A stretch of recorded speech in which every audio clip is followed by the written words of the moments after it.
Estrogen is the more emotional, more sensitive hormone. Testosterone is the opposite. It's the one that puts on more muscle. We're very testosterone focused in what we love in society. Nobody wants to be estrogen dominant. They want to be testosterone dominant, both men and women these days. If you've been curious about Ozempic, but you're worried about the horror stories, you know, the celebrities looking really gaunt, muscle wasting, Ozempic face, you need to hear this. Most people are doing it completely wrong. And today I'm talking with Dr. Guy, a functional medicine doctor who's been using GLP-1 peptides for over a decade, long before they became Hollywood's weight loss craze. Now he's going to explain why microdosing these peptides is the right way you can transform your metabolism, brain function, without all of those scary side effects. We're also diving into the peptide revolution that's quietly happening in medicine and why your hormones are probably more messed up than you think, and the one test that actually reveals what's really going on in your body. Dr. Guy, welcome to the show for the second time. I can't wait to have this conversation about hormones. Welcome. Thank you. All right, check this out. We're going on with those quick rapid fire questions. Are you ready? I'm ready. Okay. What is one thing that is affecting hormones the most right now? Stress. Stress. Okay. Stress. How can someone tell if their hormones are truly out of balance? What's one thing that is really common? It depends on the age, but there's a whole host of symptoms that are hormonal derived that I don't think a lot of people know are hormonal. So I think people guess what hormonal symptoms are, but fatigue is probably the biggest one. Libido, fatigue and libido, but then there's this whole slew of other symptoms that are correlated. Better for hormone testing, conventional blood work or a Dutch test? I actually do both, but I think you're going to miss a lot if you only do conventional blood testing. Okay. Do your hormones follow your sleep and circadian rhythms? 100%. Okay. What's the biggest toxic exposure that disrupts our hormones to you? Plastics. Plastics. Yeah. Okay. Xenoestrogens, plastics. Yeah. You do a lot of testing for people's hormones. What hormone do you see is most disrupted in women and men? Well, there's three hormones. All three of them get disrupted very easily. There's progesterone, estrogen, and testosterone. And there's a lot of people who don't talk about the benefits of testosterone specifically for women. And there's a lot of people who don't talk about how toxic estrogen can be for men. Amen. All right, we're going into this. We right. got to talk about this. Listen, I am a 40-year-old man, 41 tomorrow, by the way. Wow. There we go. Happy birthday. My testosterone is good as of last year. I don't know how it is now. We got to get it checked up. Okay. Now, at what age does testosterone start dropping for men and women? So for men and women, 40 is like the big number. It's a big number. It's a big number. Oh, Lord. Yeah. Okay. It's the beginning for women for perimenopause, and it's the beginning for men for andropause. Okay. What do us fellas start feeling early on? So the big thing is vitality. So what I see with men is they don't feel as strong. They start to gain a little bit of extra weight, love handles, their libido goes down, their desire goes down, and then immediately fatigue and mental clarity is a big one. Huge. Yeah. And for the ladies, what's happening now that as they're going towards menopause? Similar like libido, excess weight gain. The hormone does the same thing in both men and women. So for women, they'll experience, same thing, fatigue, lethargy, lack of vitality, lack of desire, lack of libido, more fat, less muscle. The estrogen for men, because their testosterone is going down, is that naturally just going up? Well, testosterone naturally converts to estrogen. So really the body makes a lot of testosterone and then it in men, and then it converts through enzymes to estrogen. Oftentimes people's expression of that conversion is too elevated, so that men, their balance between estrogen and testosterone needs to be evaluated, because sometimes even if they have high testosterone, they'll convert too much into estrogen. Yeah. And estrogen and testosterone compete for the same receptors on the cells. So sometimes when the estrogen wins, they'll experience the increase of symptoms of a heavy estrogen. Okay. And for the fellas out there and the ladies out there, what does that picture look like of estrogen dominance and or just an increase in estrogen? So estrogen, the way I like to explain it is the more emotional, more sensitive hormone. So for an excess, it's people who have more mood irregularities, a little bit more weight gain, a little bit more swelling. Testosterone is the opposite. It's the one that puts on more muscle. We're very testosterone focused in what we love in society, right? Nobody wants to be estrogen dominant. They want to be testosterone dominant, both men and women these days. So, yeah. It's just what we see. Yeah. So look, you mentioned the microplastics. There's a big environmental influence on hormones that maybe wasn't there 20, 30, definitely not 40 years ago. Yeah. You have your clinic, you have people coming in. I know you work with gut, I know you work with peptides, and I know you work with hormones. What is the most common thing that is happening right now in our hormones? Are all of them disrupted? Are sex hormones just down in the dumps at an early age, even in our 30s? What are you seeing, and are you relating any of that to going, oh, there might be a microplastics issue here? 100%. What I see is a little bit of a epidemic in low testosterone for men, and fertility we know is dropping. So I don't have the latest statistics on fertility rates, but the last time I looked, it was much lower than it was 50 years ago. I attribute that to plastics. Plastics will live in the tissue. We currently, unless you have interviewed somebody that knows, I've not heard of any way to really rid the body well of plastics. And plastics will live and start to become hormone mimickers. And specifically, they act more like estrogen. And so they can decrease testosterone, they can mess with receptivity, they can mess with productivity, and they can cause infertility and all sorts of stuff. So as infertility is on the rise, one of the big things is industrial pollutants and plastics. Yeah. What about predisposition towards hormonal cancers? Is that setting people up with this exposure? Because you said it was competing for estrogen. Can it set people up for these cancers too? Yeah, I think 100%. I think anything foreign can elicit immune responses. I think the biggest thing is when we start to get into estrogen dominance, one of the ways that cancer gets formed is estrogen can get oxidized and create DNA damage. There's a pathway we can talk about through the Dutch that you can see. It's not the only way that estrogen becomes cancerous, but one of the ways estrogen can become cancerous is if it oxidizes and then starts to implicate on the DNA through oxidation. And then that'll create DNA damage, and then eventually that can turn into cancer cells. Well, you said something really important because we can test for this. And I want to go into the Dutch test now because there's a lot of people listen to the show. A lot of people in here are women. And they go, okay, my mom had cancer, breast cancer, and my grandma had ovarian cancer. And I have estrogen dominance, had it, a history of it. They could take this Dutch test, and you're saying that they could see a pathway of where estrogen is going down. That could be detrimental to their DNA. Can you speak more about that pathway of where estrogen is going? Yeah. Do you think everybody knows about the Dutch test, or should we? No, let's just do it. Let's just intro and why you love it and why you do it. I used to use it when I was in practice all the time. So when I started getting into, I'll give a little bit of a background. When I started getting into this field, microbiome labs hired me to speak for them. And so I started traveling nationally and doing microbiome talks. At the same time, I was starting to run my clinic. And what I started to notice is that a lot of people were starting to come in with hormonal dysfunction. I would do conventional blood testing. That would only tell me so much. Oftentimes the blood test looks normal. The patient still felt really bad. I was like, there's something underlying. The Dutch test was the predominant functional hormone test. So what it is it's a dried urinary hormone test that you take at home, you send into Dutch. I have no affiliation with them. I just really like them. I support them. And I started running Dutch on all my patients for a couple of years. And I started seeing kind of profound information in the Dutch, but it was so complex. The Dutch is a very complicated test to analyze. So fast forward a few years, I just have like this, I actually got sick with COVID, and I just had this like weird hallucination idea that I needed to create an interpretation guide for the Dutch test.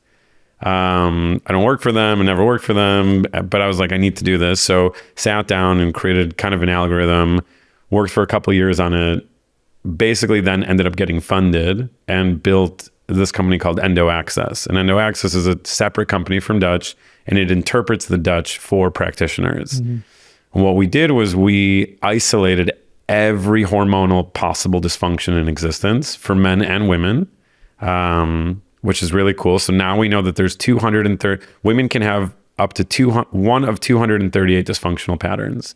Men can have one of 96. So it's one of the biggest endocrinology projects that I know of in our space. Luckily, I got funded. It took 4 years to kind of build out. This was a huge build out. And we launched last year. And what we're seeing is the understanding of what the hormones are doing in the body and how the Dutch interprets them paints a big story of what's happening. So the Dutch is a functional test ultimately to look at hormones, and then we interpret that through endo access and provide that to the doctor. The doctor then interprets the results, gives it to the patient, and then and we created a supplement line that addresses all the female hormone dysfunction. Amazing. Excuse me. Yeah. So so one of the pathways, to answer your question, one of the pathways which the Dutch looks at is it looks at metabolites. So conventional hormone testing will look at 3 baseline hormones: progesterone, estrogen, testosterone. That's it. That's all it's going to look at. There's a couple of other things: DHEA, sex hormone binding, LH, FSH. So those are a couple other tests in the blood. But the Dutch looks at like 52 breakdown components of those hormones to look at all the different metabolites. Metabolites meaning it's a subsection of that hormone when it gets broken down. So you have your baseline estrogen, that gets broken down into 6 metabolites, and each one of those has a physiological action. What that does is it gives us the story of how the body's utilizing that hormone. So the pathway that you're speaking of is one of the pathways of estrogen. When you look at one of the byproducts, if it's too high in relationship to the other metabolites, it can oxidize and create cancer. It's not the only way cancer gets formed, and it's not a sure way, because there is no sure way to dictate whether cancer is going to get formed, but it is a nice idea of how this woman is utilizing estrogen specifically, and whether that's going to go into possible DNA damage. And the only way that we know how to do that right now is testing through the Dutch. So it's really good for women on bioidentical hormone replacement, and it's good for any woman who has estrogen dominance, because it's going to tell us, do you have any potential ability to prevent breast cancer, ovarian cancer? When estrogen is metabolized, is there a way to dictate or shunt the pathways so those ratios change on how it's metabolized? Yeah, 100%. Yeah, herbs and minerals, enzymes can completely alter that pathway. So that's what we did. We figured out all the pathways, all the potential patterns of dysfunction, and we created supplements that address those patterns to shift those ratios back into normal. And once those ratios go back into normal and everything's better, again, there's no crystal ball on any of this stuff, but once those patterns are all normal, like in blood work, when things go back into the normal range, the body is functioning healthy. And that's why I like the Dutch test, because it paints a story that no other test can paint. Really potent insight. I love that. And can we ask our doctor for the Dutch test? Or Yeah. Okay, our conventional doctor? Probably not. I mean, you can. Good luck. I hope they get on board. But yeah, it's a functional medicine test. It just is what it is.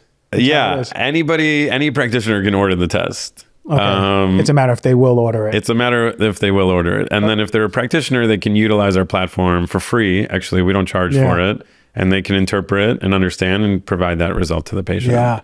All right. So for the fellas out there, let's say I was to take a Dutch test. What will it show me as a 40-year-old man onwards that can inspire me to go, okay, hey, whoa, you need to focus on this more. You need to focus on this more. What kind of painted picture are men in their 40s starting to see on these tests? Yeah, so it's a big deal also. And I think the Dutch is typically used for women, but I've seen profound results for men. I'll give you an example. So I had a 40-year-old male patient.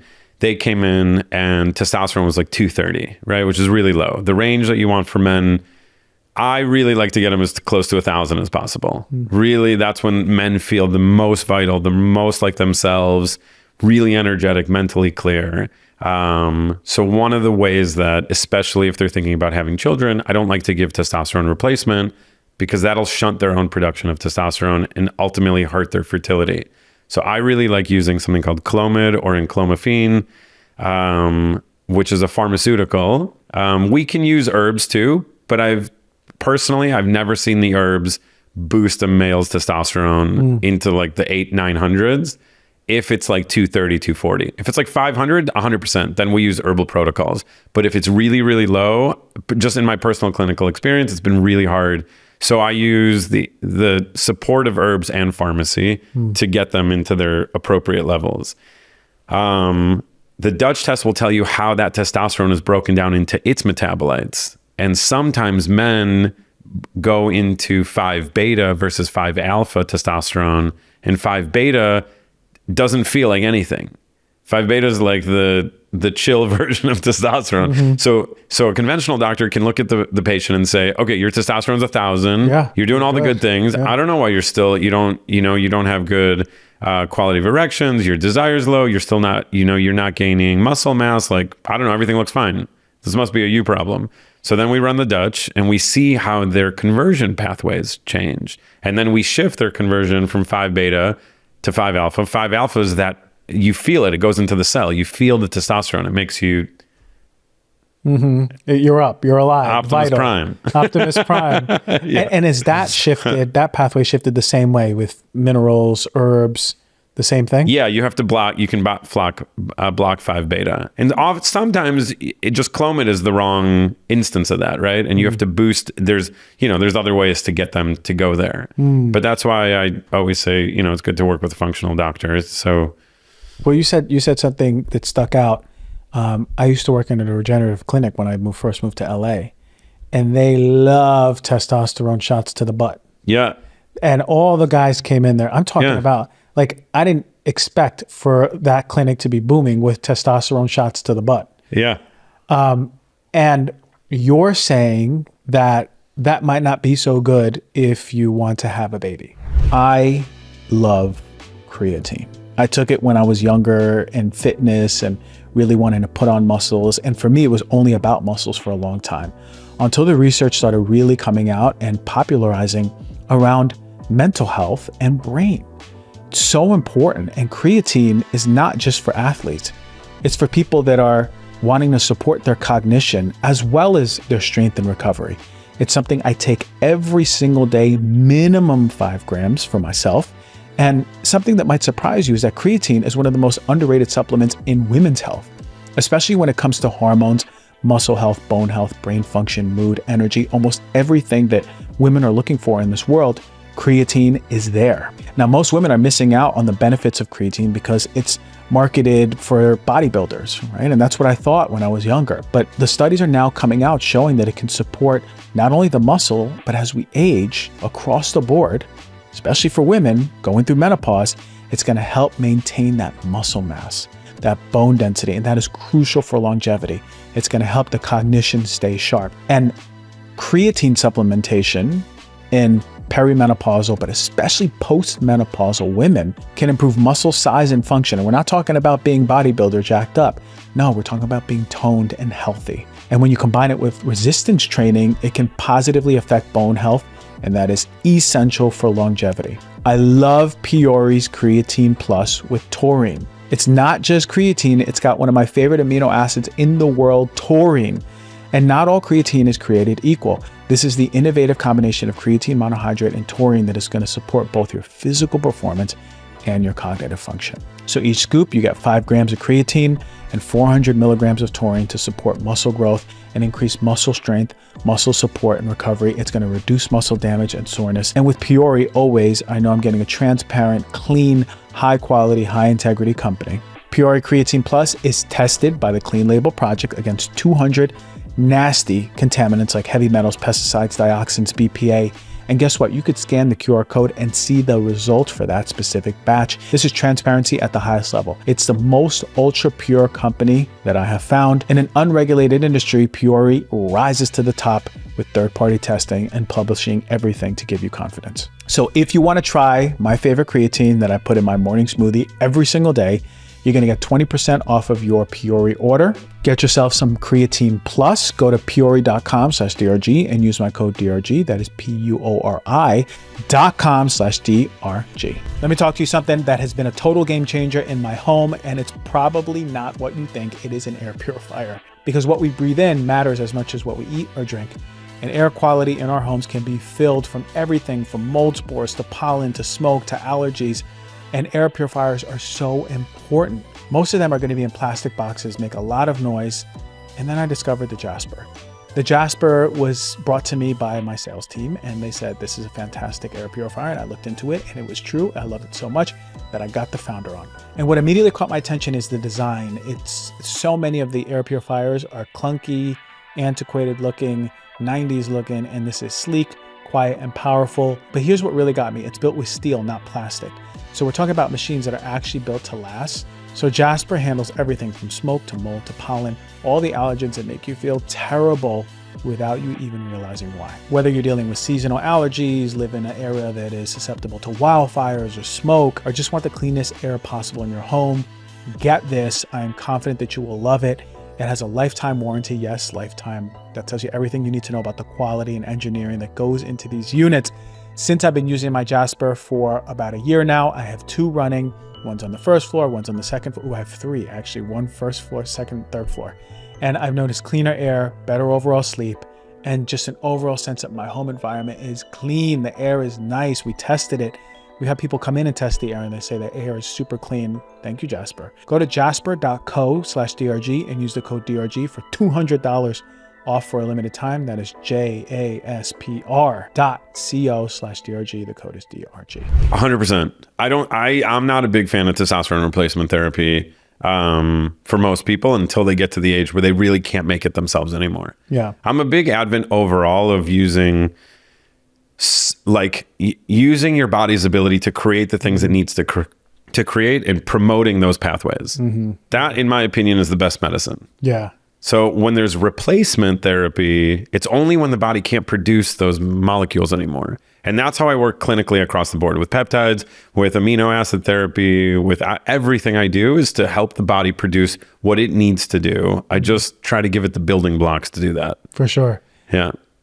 So you mentioned about replacement therapy. What about hormone replacement therapy that a lot of the women are getting? Well, again, when they go through menopause or at the end of their perimenopausal period and they need bioidentical replacement because their ovaries are shutting down, they don't have any more eggs, and they're not producing enough hormone, that's an amazing time to replace what their body cannot do. But I promote what their body can do for as long as possible until their body can't make those things, and then I replace them. When that's happening, and a lady in her maybe late 40s, going in her 50s, okay. Yeah. Symptomatically, what is she feeling? Yeah. And then hormone replacement therapy, bioidentical hormones, is that the same thing? Is there synthetic hormones? Is that better? Is that worse? Like, what's the deal with these bioidentical hormones that so many women want to get on? So how are they feeling? And then which one's the best choice to get on? So it's interesting because probably the first 10 years I was in practice, I only did bioidentical hormones. And a lot of research has come out and it's basically said that it's the same molecule as the conventional estradiol. I use the Dutch test to see how they're utilizing either bioidenticals or synthetic estrogen. It really doesn't matter. The receptor, the molecule looks the same if it's synthetic or it's bioidentical. It's the same exact. Estrogen is estrogen is estrogen. That's it. And I didn't believe that for a really long time. I was like, no way, bioidenticals are the only way. I'm never going to put anything in anybody's body that's not bioidentical. I've seen that progesterone and estradiol act the exact same way. There's all this research that's come out in the last few years that showed there's really no advantageous reason to use specifically bioidentical hormones over just conventional estradiol. Is just estrogen at the end of the day. The molecule is the molecule. So I don't know. These things change so frequently, but I can tell you that when I look at the pathways of how, because I always look at the utilization pathways, right? I give the hormone and I look at how the female is breaking down or the male is breaking down the hormones to make sure that the breakdown of the hormone is appropriate and supporting their tissue. And I haven't seen a difference. So now I use I only use bioidenticals like if they're allergic to like the component, like peanut oil, right? So they take progesterone, they add peanut oil. That's the conventional form. If they're allergic to peanut oil, then I'm like, okay, well, we can compound you a progesterone that's the same in a different type of oil. That's really, it's the byproduct of the delivery system or what it's living in. I think I forgot the rest of your question. No, like, no, Yeah. but it leads me to the next one, because as someone, and knowing that that's down the line, it's an option for many of the women. Yeah. When should they start treating themselves for their hormones to make sure that when they go through menopause, it's a lot smoother than, you know, their friend up the street that they talk to all the time? Yeah, let's talk about, so for women, what I see is the hardest period of their life is between 47 to 52. Hands down, a very, very challenging period. And this is why. Biochemically, what's happening, physiologically, what's happening is this. There are months where the ovaries are fine. They're doing great. And then there's months where the ovaries just don't make anything. And what I mean by that is like the signaling is off and the body just does not make progesterone that month. And then the next month is totally fine again, right? And then it could be 2 months of being fine. And then 3 months, you might be completely deficient. So it's a very volatile period of a lot of ups and downs. And then what happens is specifically the metabolism starts to decrease because the hormones start to decrease. Hormones indicate a healthier metabolism. So when the metabolism starts to decrease, these are women that come in and they go, I eat beautifully. I've been eating this way my entire life. I'm 15 pounds heavier. I've literally changed nothing in my life and I don't understand why I'm gaining weight. That's usually the first telltale sign that it's perimenopause. And then it could be my period is shortening in length and the frequency of my period is shortening. So sometimes I get my period every 21 days. That's very common. So what that means is progesterone is decreasing because that keeps the length of your period healthy or the cycle length healthy. And so, and then they feel a little bit crazy because their mood is very much regulated by these hormones. So they get a lot of mood disruptions and it's a very challenging time. They gain weight, they don't feel great, they're low vitality, their sex drive changes, they start to have symptoms of menopause, but they're still having a period. And then so that's when, first of all, that's when I always tell women, like, it's really good to work with a hormone doc. Like, that's when you want to go in because you can mitigate so much of that, right? With somebody who's knowledgeable on how to help you shift in the months where those things shift. And there are often times at those periods where I will prescribe a component of a hormone, maybe not all three for a female, but I'll give maybe progesterone. I'll say, okay, estrogen and testosterone are okay. Your progesterone keeps messing up. We'll just replace this progesterone. Or I'll give you a formulation with like Vitex, Chastry, Danquai, all that kind of stuff, Shivatari, everything to like boost your own production of progesterone. And we sometimes try natural, and if natural doesn't work, then we shift into pharmaceutical. So, yeah. Yeah. I don't know if that was too much. But no, but it's really empowering to a lot of the women out there who knows that, okay, as I progress down this pathway that's inevitable, that there's things that you can do early on to make the sailing a lot more smooth. Exactly. And that's really empowering. I hear, and I had a podcast a while ago, and we were talking about testosterone for women going through menopause. Yeah. This is the new hot thing, isn't it? I've been saying it for 10 years. I don't know why everybody's just jumping on. Yes, testosterone is phenomenal for women. Phenomenal. It needs to be given to women. I don't know why they think it's a male hormone. It is a female hormone also. The hormone is the hormone. It works the same. It's just women don't need as much as men, but they still need it. Yeah. So during menopause, what's going on? How's it helping them?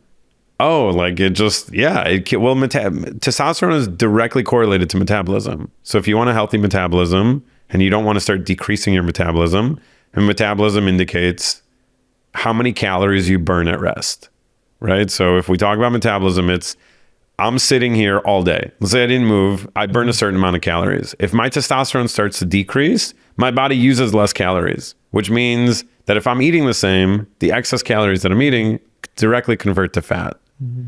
So if I want to maintain my metabolism, I need to maintain my testosterone. There's a direct correlation with metabolism and testosterone.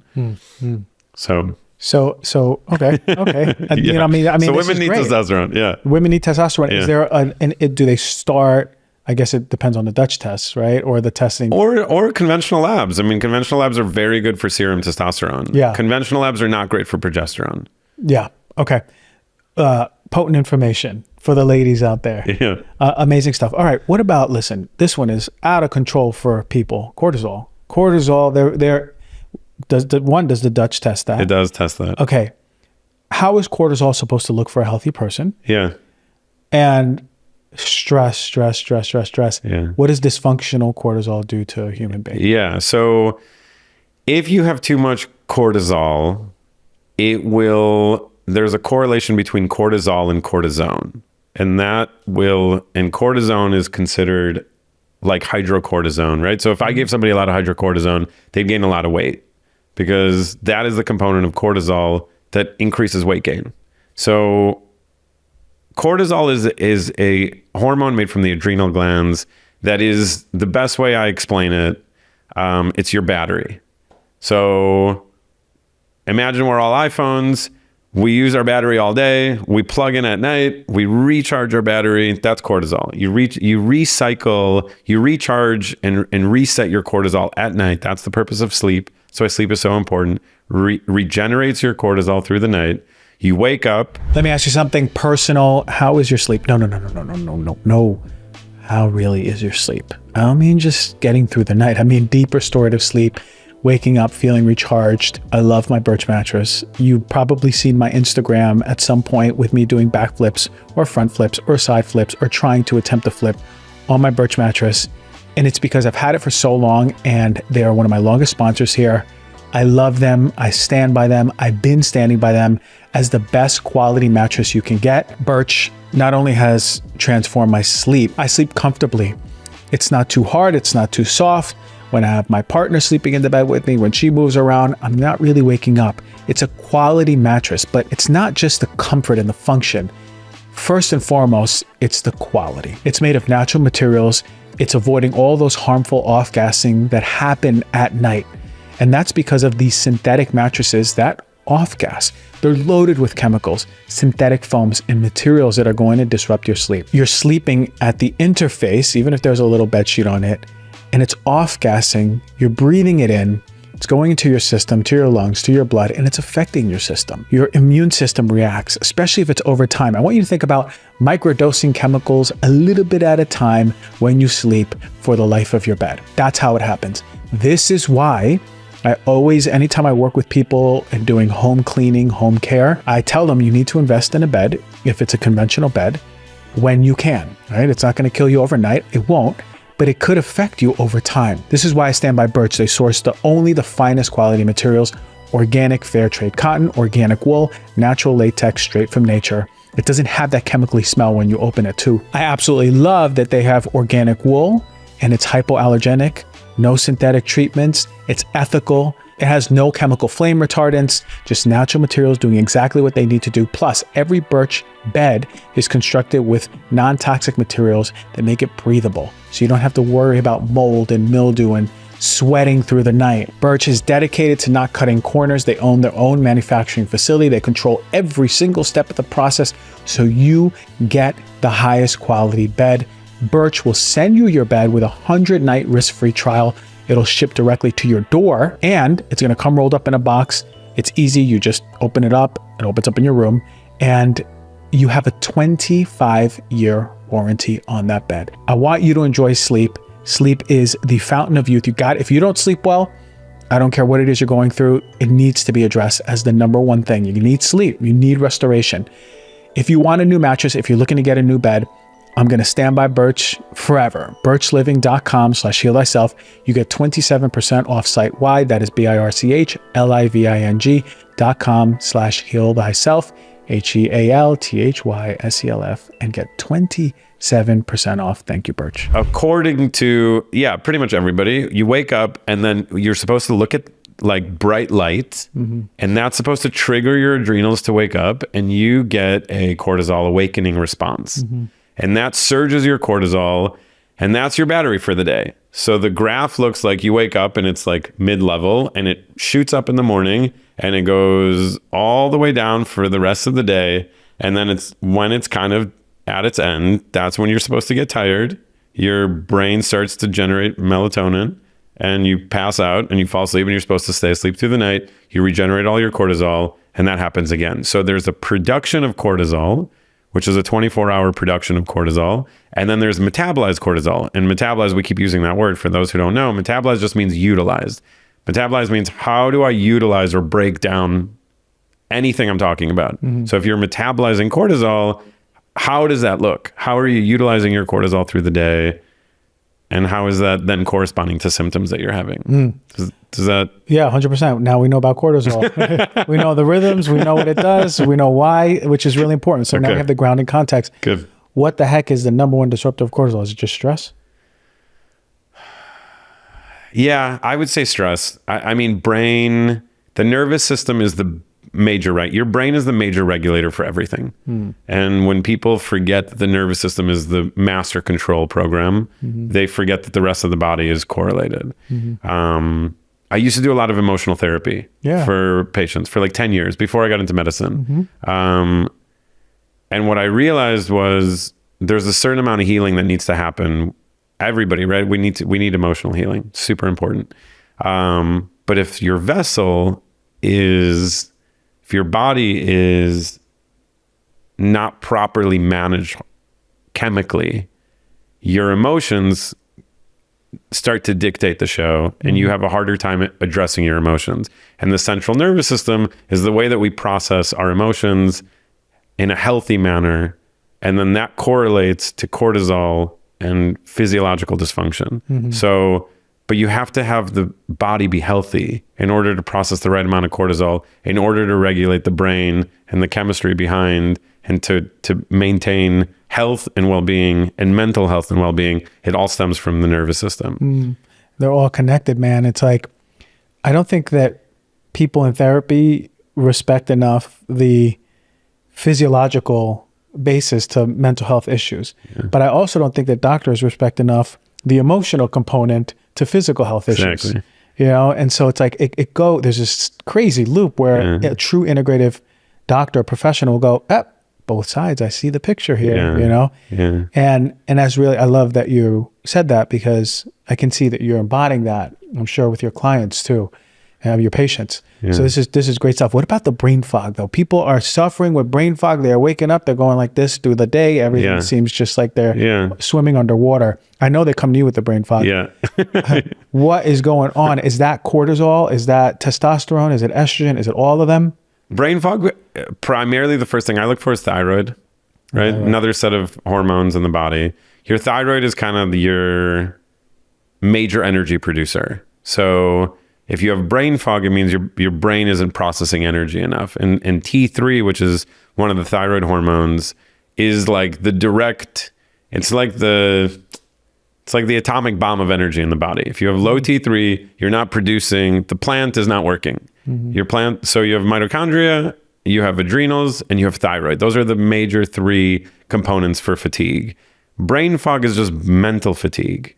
So you need to assess how the cortisol, how the sleep is going, how the thyroid is going, and how the mitochondria is working. And if you kind of fix those three systems, brain fog immediately leaves. It's a downstream effect. It's a downstream symptom of what we're saying. Okay, all right. I'm feeling this conversation. You know, I love this stuff because, you know, you can make some complex things seem really simple for people. And for those of you viewing and listening, we spoke about the gut. Last conversation we had years ago on steps. We went through literally the mouth, esophagus, stomach, small intestine. We went step by step on how to optimize everything. And it was really potent for people. But you work a lot with peptides. Now, peptides is a big love in your heart. It's a big love. Big love. Been doing it for 10 years. 10 years. I love that the whole world now is like peptides. Listen, if y'all don't know, Dr. Guy is ahead of the curve. He's been talking about testosterone for women 10 years. Peptides, 10 years. Everything, 10 years. So why? why are peptides so hot right now, first of all? Yeah. And do they really work? What the hell are peptides? Do they really work? There's so much controversy about whether they really work or they don't really work. All I can tell you is that all my patients feel better on peptides. It's unbelievable. I would have a very time practicing without peptides. I would personally have a very hard time practicing without pharmaceuticals. There's a lot of controversy around that. I love pharmacy when it's used right. I love herbs when they're used right.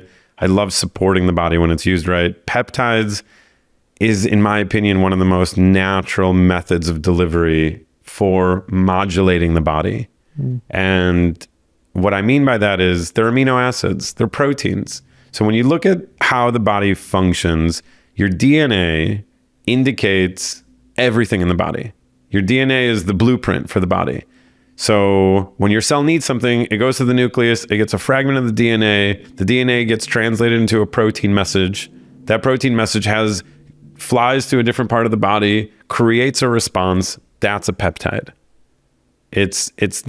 So how do we know peptides work is we look at what are those little fragments of the body doing? What are they causing? So they look at like how hair regeneration works, how gut physiology heals, how ligament and tendon repair happen, how any component of the body, you look at what's happening molecularly signaling that's causing that effect. And again, I'm a big proponent of having the body do what it does best, which is attempt to heal itself. That's what the body's designed to do. So the body's designed to heal thyself, right? So if the body's designed to heal thyself, how do we promote that, right? That's really all I do as a physician is just promote the body's ability to heal itself. That's it. That's all my job is.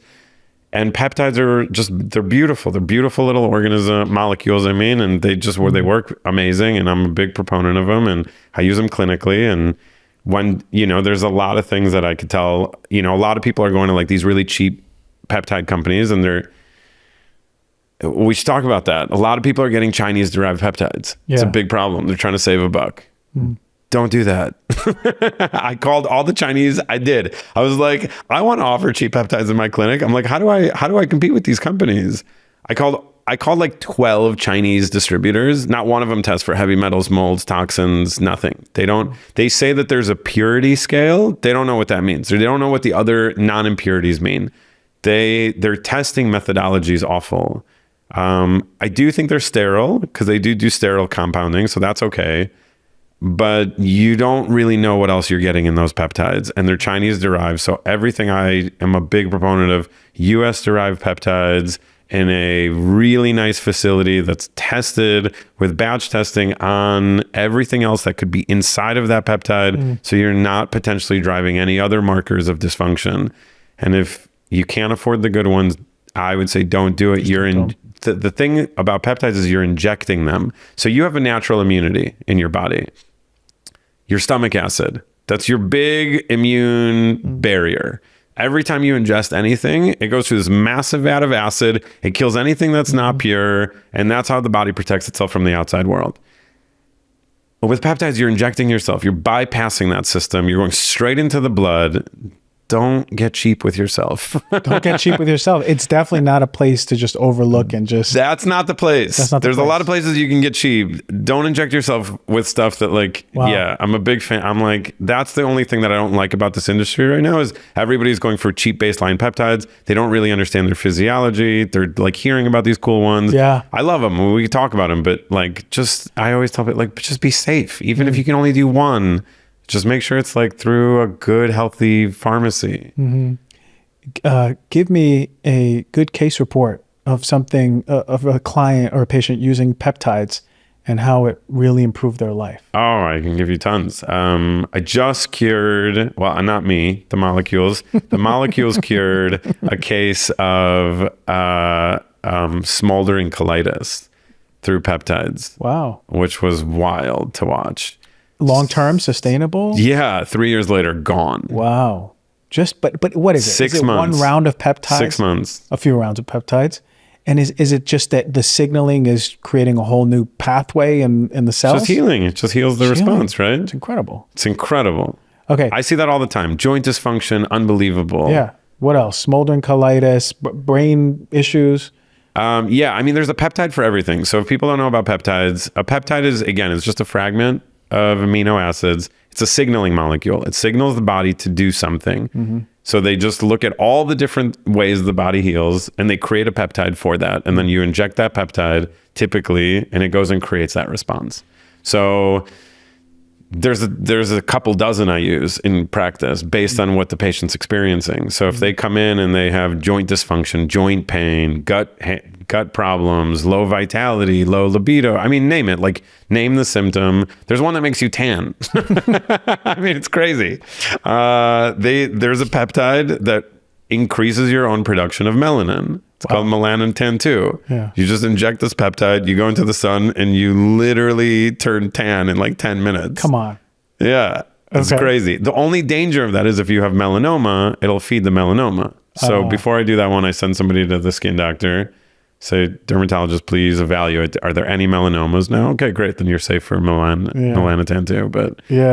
But there's something for everything. There's something for everything because they're just signaling molecules. What are some other disease states that you've seen peptides help reverse sustainably? There's so many disease states. IBS, Crohn's, colitis, ulcerations, a lot of gut dysfunction, joint pain, joint swelling, joint inflammation, joint achiness, body swelling, edema, brain fog, lack of memory, sexual dysfunction, ED, for a lot of women, inability to orgasm. There's a peptide for that. Unbelievable. There is muscle building, body composition's the big one. I mean, the GLPs are peptides. Yeah. Okay. The GLPs are all peptides. I've been using them forever, and then they became it's just so funny to watch like the industry. I'm like, guys, this has been around for 30 years. So wow. Yeah, GLPs are amazing. A lot of people, peptides. So many people are terrified of GLPs, and I'm like, GLPs are, I think, one of the coolest things that have been introduced into humanity in the last 5 years. Why are they terrified about it? They're terrified because of all the controversy around it, and I think they're done improperly. But I think when done properly, like everything else, I think it is one of the most incredible things given to us. Specifically Americans, I'm going to say that. We do it improperly. No, we need it the most. Oh, we need it the most, of course. Okay. So are we doing Ozempic improperly? Well, I don't like Ozempic. That's the one I don't like. Are we doing Wegovy improperly? Yeah, most people are. Because it's too high of a dose? Too high of a dose, and they're not realizing that it's going to hit aerobic tissue first. So GLP-1s is going to hit the quickest way to get glucose into the cell, and that's going to start muscle wasting. There's so many ways to alter that mechanism to stop muscle wasting and just attack fat. The biggest problem is that we have too much fructose in our diet, and fructose is toxic. So if you are... The liver doesn't know what to do with fructose. It goes straight into sugar. It goes straight into adipose tissue, into fat. So if we have way too much added sugar into everybody's meal in America. They add sugar to everything, and it's improper sugar. It's not the healthy sugar. So the body doesn't know what to do with it. It becomes toxic. Because that's been happening for so long, our receptor sites for glucose have been compromised. The GLP-1s alter that to make the mechanism better, so that your body relearns how to utilize glucose appropriately. And so when done appropriately, and I like to microdose GLPs for patients, it's incredible. They feel great, they lose weight, and I'm like, it's like a peptide. It's just an amino acid. It's not a synthetic pharmaceutical that's like, it's not creating, it's not overriding the body's ability to heal. It is promoting the body's ability to heal. And anything that promotes the body's ability to heal, I'm a big fan of. So for GLP-1s, they're retraining the body to utilize glucose at the receptor sites for people who have been inundated with fructose. Exactly. Okay, where's fructose coming from for people who don't know? Corn syrup, any added sugars, table sugar, all the processed crap, anything, any can that you're opening that has any like additives, all of that. And it's been, like the sugar lobby won the war. Yeah. Unfortunately. Yeah. And it hurt everybody's health, and it's been downstream since then. And it's affecting our receptor sites. It's affecting our receptor sites, our ability to process. So glucose is the most beautiful chemical because it makes everything function in the body. When that's compromised from getting into the cell because it's over inundated, it's like too much crowding, the body doesn't know what to do with. It starts to block the ability to process glucose appropriately. So your relationship on a biochemical level gets altered. Why would you not take a peptide to utilize that? All the research is like 40% reductions in cardiovascular disease, plaque disorders, Alzheimer's. I mean, they call Alzheimer's like diabetes 3 because of how much insulin dysregulation it affects in the brain. All of that can start to alter when we utilize insulin better. Yeah. Appetite decreases in a healthy way when it's done healthy. And then I use muscle boosting peptides to alter that mechanism so that patients start building muscle while they lose fat. So body composition is really cool as a side effect of proper glucose utilization. You see a lot of the celebrities looking like skin and bones in their face. Yeah, it's all done wrong. Exactly. This Ozempic. Yeah, it's done wrong. They're doing high dose GLPs. They don't do the peptides that rehabilitate the muscles. They're not doing the proper diet and nutrition and exercise. It's not a Band-Aid to not do anything. It's not the lazy man's drug. And when it's done as a lazy man's drug, that's when it's a problem. And that's what I think most doctors are like, great, you have diabetes, take this and be done. It's not appropriate that way. It has to be done in conjunction with the whole body. You have to still look at the brain, the hormones, the gut. It needs to be part of the picture. It can't be the whole picture for weight loss. And when it's the whole picture for weight loss, that's when it's dangerous. And that's where people are terrified of it. So I have to retrain a lot of my patients on if you utilize this appropriately, like a peptide, it's incredible for the body. Incredible. It's one of my favorites. Versus this is a drug that I'm taking and this drug is utilized for me to just lose my weight. Right. And get fit for the summer. Right. And they're losing weight on their fat pads in their face and looking older, actually.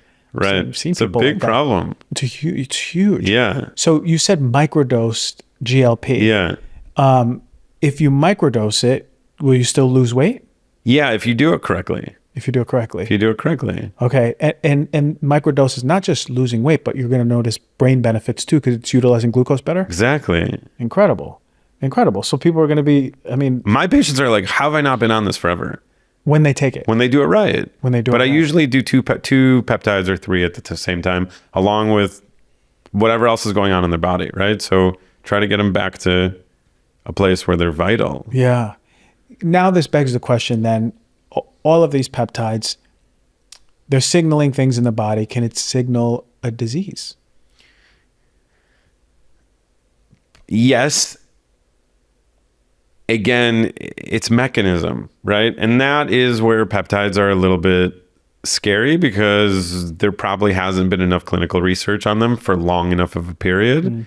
However, when I look at the mechanisms and I look at what's going on, and I test everybody every year. So, people come and do an annual physical. I do a comprehensive every year. And I look at cancer markers and I look at inflammatory markers and the things that can cause cancer and microbiome. I see the shift in the person's body over time. And it's always just healthier.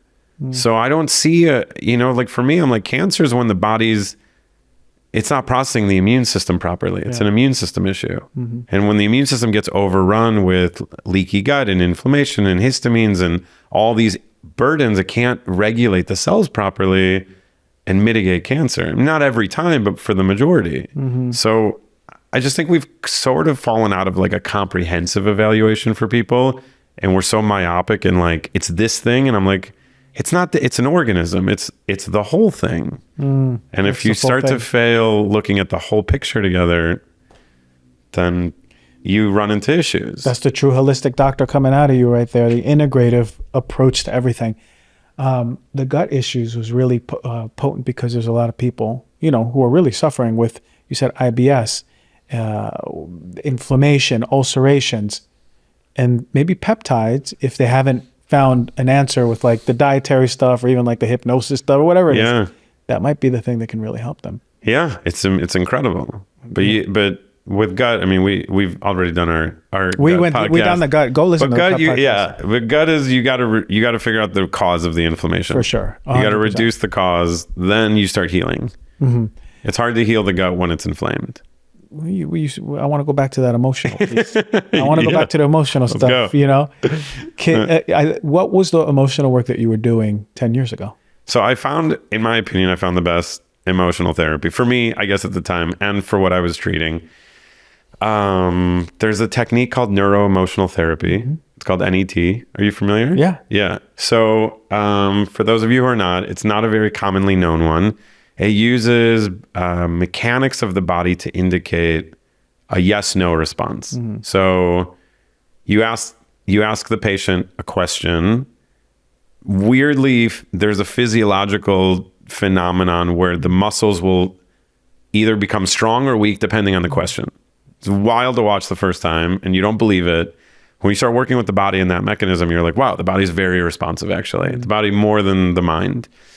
So there was this technique that was built by, I forgot who created it, but praise that man because he's a genius. And they went around and they educated, and I went to all their conferences, and I actually became an NET practitioner for almost 10 years. And I was treating a lot of people using just that modality. And it utilizes, it breaks down the origination point of emotional dysfunction. So let's just say, I'll give you an example. Your knee hurts really bad. You go to an NET practitioner, he'll ask your body a couple questions, he'll test your muscles in a certain way, and he'll drill down to when that started. Could have been like 8-year-old, your teacher said like, you're no good, you're fat, you're ugly, you don't deserve to walk. And then you inhabited that in your knee for whatever reason. And now it's showing up 20 years later because you never processed that emotion to begin with. So there's a huge emotional correlation between subconscious patterns and mind patterns and where dysfunction lays and lives in the body. There's a beautiful book called The Body Keeps the Score. And that's very primary. I think you were going into where gut lies with that.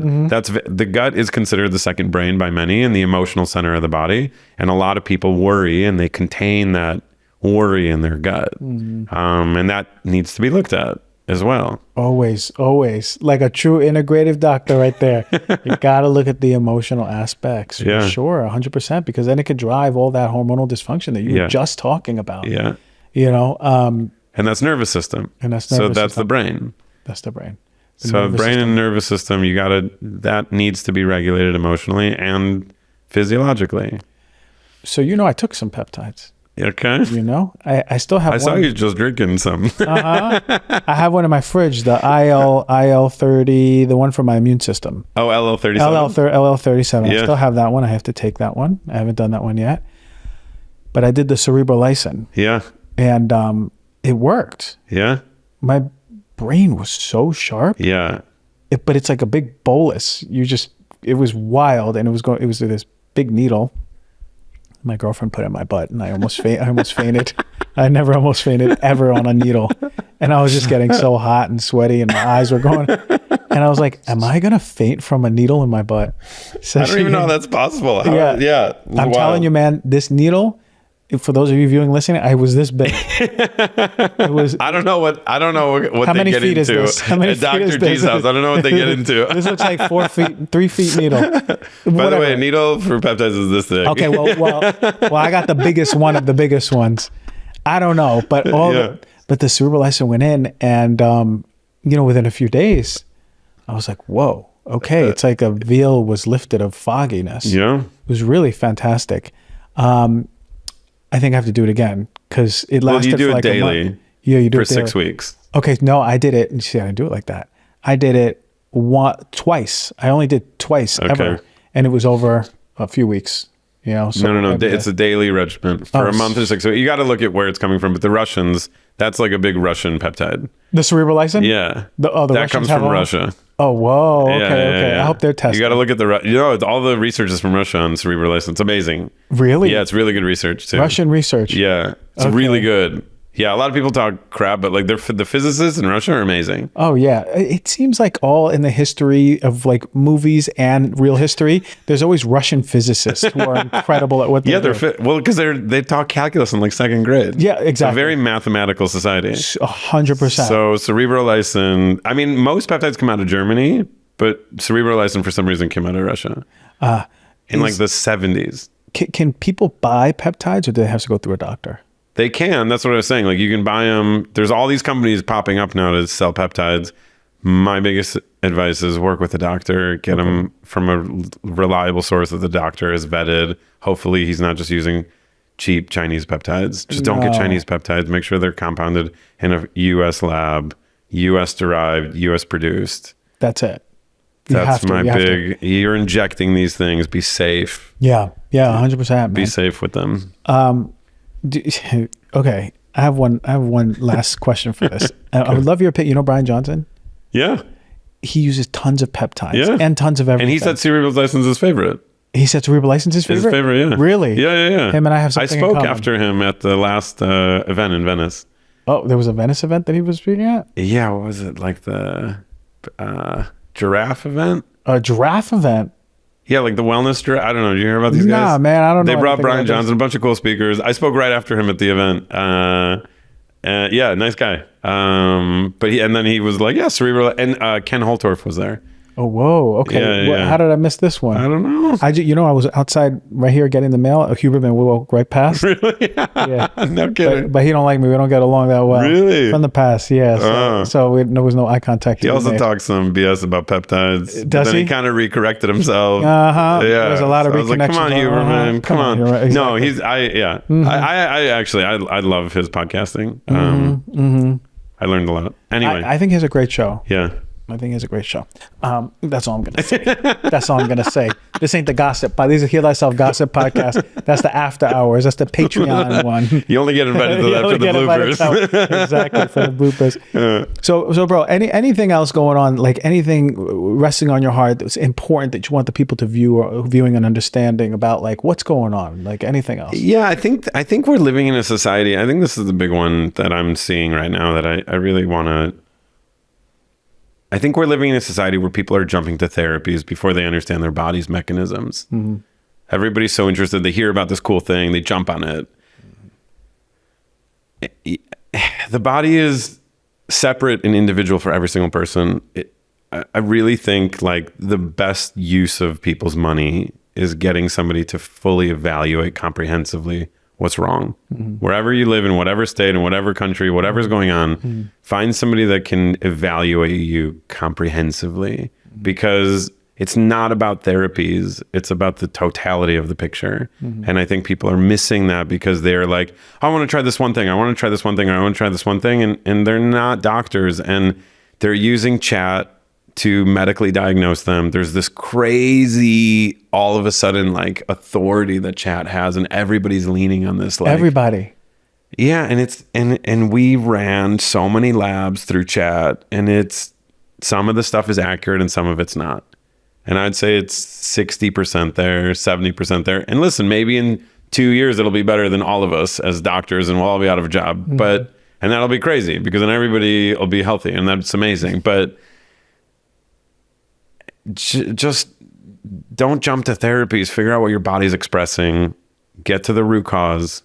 Stop doing small things that may give you a little bit of benefit, but are still not addressing the big stuff that's not, and that's emotional, right? We all jump, we all skirt, like we're like, just spend some time and deep dive and give yourself the love of working with somebody that is going to really holistically evaluate the body. And I think, I don't like jumping to therapies before understanding the expression of the body, because some of these things are super cool, but, and maybe they're worth trying, but like, it's just not, why do it that way? That's the health and wellness industry, man. We look at the new hot thing and everyone spends all this money to do it. And like, oh, wasn't the one thing to cure me, right? It wasn't the one thing that made all the difference. And the truth is like, it's a integrative spectrum of all the things, right? Like the mental, emotional, the physical stuff, the spiritual stuff, the community stuff, the food stuff. It's like we all need guidance like that. And ChatGPT will not tell us all of that, not in the sense of the humanistic way that we can see everything. Right. And it's not about like, it's also not about reaching perfection or reaching immortality. There ain't no perfection. And there's no immortality. It's just like, what's your body expressing? Do at least the base to understand what that is and use appropriate therapies that help that dysfunction. And then you can do the cool stuff that you hear about. Yeah. All the fancy shit. But like the fancy stuff is like, that's secondary. Yeah. And so, yeah, I have a big love for people. I've been doing this for a while, and we're getting healthier. We're getting more conscious, but there's some problems in our industry of like too much wellness, too much focus without really evaluating the mechanics. We got to look under the hood. We've got to look under the hood. We just got to take a quick look and be like, oh, okay, take it easy. Last time you came here, a lot of people came and saw you after our visit. They loved your energy. They loved what you said. I'm sure people will now. Where do they find you?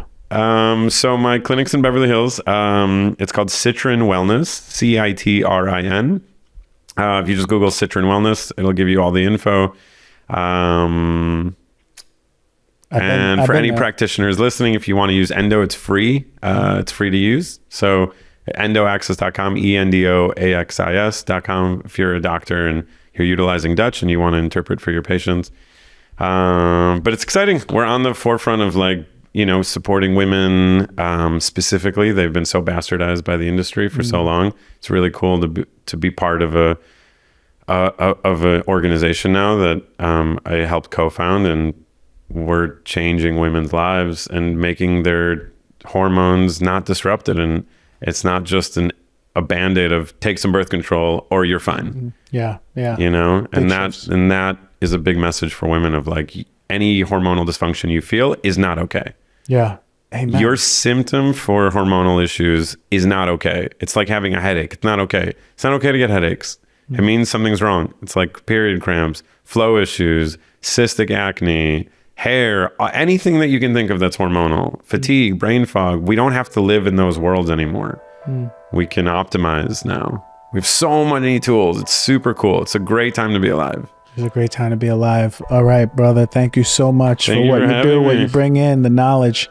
And I'll get you next year for number 3. I love it, bro. All right. Thank you.